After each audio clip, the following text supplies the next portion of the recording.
şunu da çok iyi bilirim ki sen fesatlık düşünsen de Orhan Alaaddin'in canı yanmasın diye bütün küffara diz çöktürür. Çöktürür.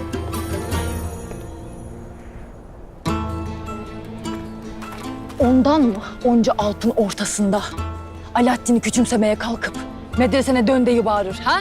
Savaş meydanı başka şeye benzemez Gonca. Ben o meydanlarda büyüdüm Olafira. Cenk meydanını senden daha iyi bilirim. Ama o meydanda düşman kanı akıtılır.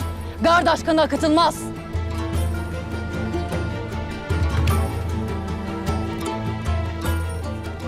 Ne oldu?